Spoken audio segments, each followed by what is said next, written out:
Hello, and welcome back to another episode of Jake's Safe Space, where the goal for this channel is to battle mental health issues one video at a time. Alright, even if we just reach one person, that's what we're trying to do here. That is just what we're trying to do, and we believe here at Jake's Safe Space, just having the conversation is better than not having any conversation at all. So let's get right into today's episode. I had a lot of fun writing up the script for this one. This is a doozy here. We're gonna have a lot of fun here. And before I get in, well, let's talk about today's topic first.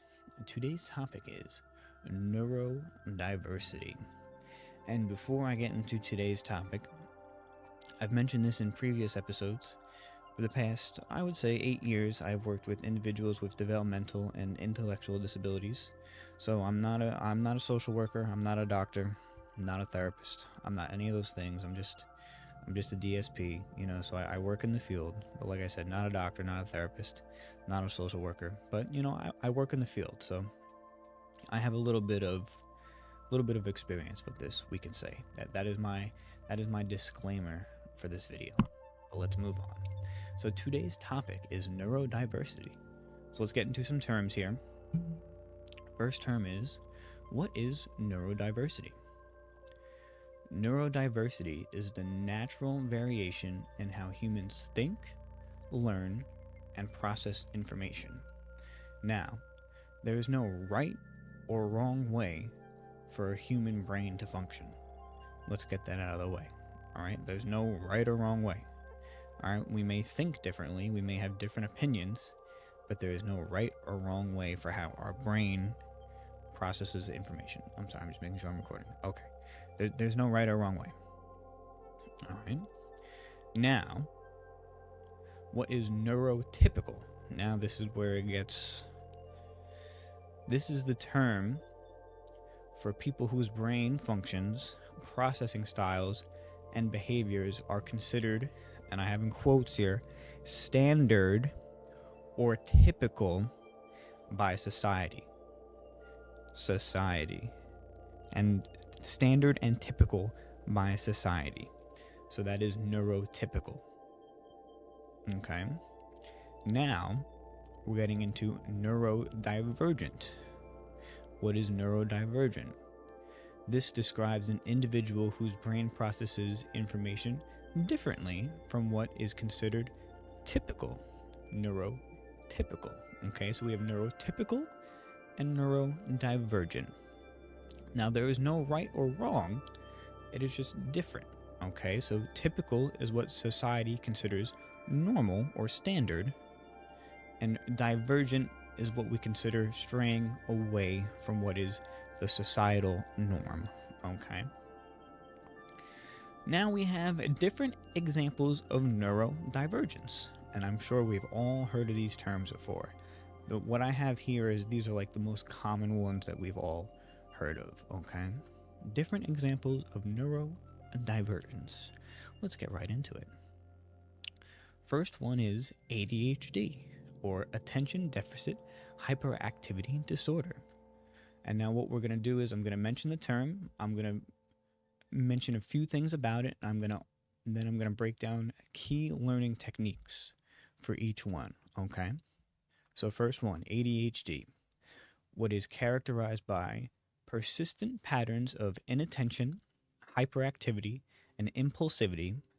They learn best through high interest and active engagement, often need a hook. All right, a hook. Like you ever see someone get hooked off the stage in a cartoon? Or a reason to care about the information. Okay? Now let's get into the key learning techniques for someone who might have ADHD. The first one is, this one is called gamification. So turn tasks into a challenge or a race against a timer. All right? So what that means is, let's say you're doing a task, you're doing your homework, right? I remember I used to do this. Let's say you're doing your homework, you're like, okay, I need to do this. I need to finish my homework in 5 minutes, or my house is gonna blow up. I, I used to say that to myself. Or I remember I'd be playing basketball. If you don't make this shot in the next 3 seconds, you're gonna lose the championship. I think we all used to say that once to ourselves. Next one is body doubling. This is working alongside someone. That's very simple. Just if someone's having trouble doing a task, you do it with them. All right. Next one we have here is micro learning. This is breaking down big projects into 10 to 15 minute sprints to prevent overwhelming. What this is, if you have a large task that's taking a long time, break it down into 10 to 15 minute steps to just to prevent overwhelming. All right. I think that's self-explanatory. The next one we have is autism spectrum disorder, also known as ASD. What this is known as challenges, they have challenges with social interactions, communications, and restricted or repetitive behavior. A person with ASD, they might learn best through predictability, visuals, and logic. Many autistic learners are exceptional at seeing patterns or deep diving into specific topics. Okay. Now let's get into some key learning techniques with a person that has ASD. Visual aids, such as using charts, diagrams, and written instructions over verbal prompts. Someone with ASD, if you give them, let's say, for instance, the people I work with, if we're at a soup kitchen, right, and the task is to put these cans of soup in the bag, I might say, hey, listen. They might have trouble say, hey, what you're going to do is you're going to put these soups in a bag, then you're going to do this, then you're going to do that, then you're going to do the other thing. Some of them might look at me like, who the heck is this guy? So what we'll do is, we'll physically write down what they have to do, right? Written instructions over verbal prompts. That could be sometimes a little bit overwhelming. Clear structure. Knowing exactly what comes next in a lesson or workday to reduce anxiety. People with ASD, sometimes if you don't know exactly what comes next in your day, that can be very overwhelming, right? Knowing exactly what comes next, A, B, C, D, E, F, G, that can be very, very helpful for that person, okay? Next is sensory management, learning in a quiet, low-stimulus environment to avoid a sensory overload. I think everyone can benefit from that, okay?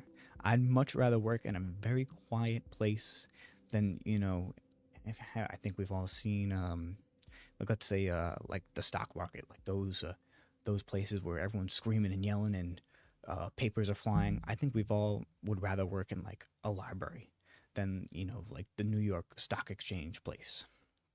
So I think we'd all rather work in a quiet, low stimulus environment, right? Let's move on here.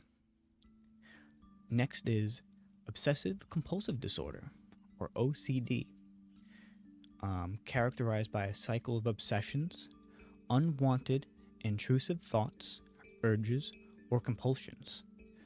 Some examples I have here, and this is not like everybody, these are just examples. Re-washing hands, re-locking locks, could also be fear of germs, or need for things to be symmetrical or just right. These people may learn best by, I got a little spelling here. Learn best by being in an environment that prioritizes clarity, structure, and progress over perfection. Okay. Some key learning techniques for people with OCD. Defined limits. Provide a clear checklist that define exactly when a task is finished to prevent redoing. Like we mentioned previously, someone with OCD, they might just want to keep redoing something and redoing something and redoing something. So if you provide a checklist that says you're going to do A, B, C, and then you finish with X, Y, Z, that provides a clear checklist of what they're going to do and how they're going to finish. Okay. Assistive technology. Technology is great in today's age. It helps a lot of people. If something like handwriting is a trigger, use a laptop for assignments to bypass the compulsion to rewrite. For instance, let's break this down. If someone's trigger with OCD is their handwriting is, they deem it as too sloppy, even though it might not be sloppy, you give them a laptop or a computer, so when they type, it looks perfect for them, right? So they don't have to constantly rewrite, whatever they're writing, a letter or their homework. Next one is chunking. Breaking large projects into very small, manageable, mini tasks makes the work feel less overwhelming, right? So if they're working on a project, they could just simply get overwhelmed because either they want to make it perfect or they just need to they feel the urge or the compulsivity to keep on redoing it. Okay. Now those three we've definitely all heard of. Those are probably the top three popular or the most common ones. But let's move on to another one here. Dyslexia. Okay. This is a language-based learning difference that affects reading, spelling, and writing, often characterized by difficulty connecting sounds to symbols, also known as phonics or phonics. Let me know if I'm pronouncing that incorrectly. Someone with dyslexia can best learn by using multisensory instructions or techniques. We'll get into multisensory instructions in a little bit here. Key learning techniques for somebody with dyslexia. Using a graphic organizer. Using visual maps to organize their thoughts. Someone with dyslexia, they may not read well, or they have trouble connecting sounds to their letters. So if they can see it, if they can physically see what they're looking at, they'll have a little bit easier time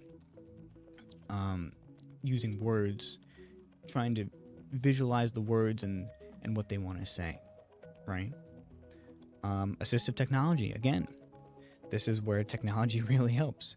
Someone with dyslexia is obviously having trouble speaking and using their words or connecting words to sounds, so speech to text or audiobooks is a great help with someone with dyslexia. Now, here is multisensory instructions. Tracing letters or using plastic letters, and using sight. This is a little vague, but using sight, simply just someone like I work with a person who has trouble. They have trouble with names, using sounds, or they might see something and they think it's something else. So using sight is simply just pointing at something. Oh, is this what you mean? Are you referencing this? That's what using sight is. That's it, as basic as it sounds. That's what using sight is. All right. Now we're moving into something else. This one I've actually never heard of. This is called dyspraxia, which is a developmental coordination disorder. It affects physical coordination, fine motor skills, and the organization of thought. Learn best when complex tasks are broken down. Key learning techniques for someone with dyspraxia. Visual demonstration, showing how to do something through physical modeling. Okay, we've mentioned that previously. Chunking tasks, breaking instructions into single, manageable steps to avoid overwhelming. Right? Instead of doing everything all in one go, break it down. Do one step at a time. And this works great for everybody. Accommodations, allowing oral presentations or typed work instead of handwritten assignments. If they have a developmental disability where they have trouble writing, allowing typed work. Maybe they can type on a computer a little bit more easily.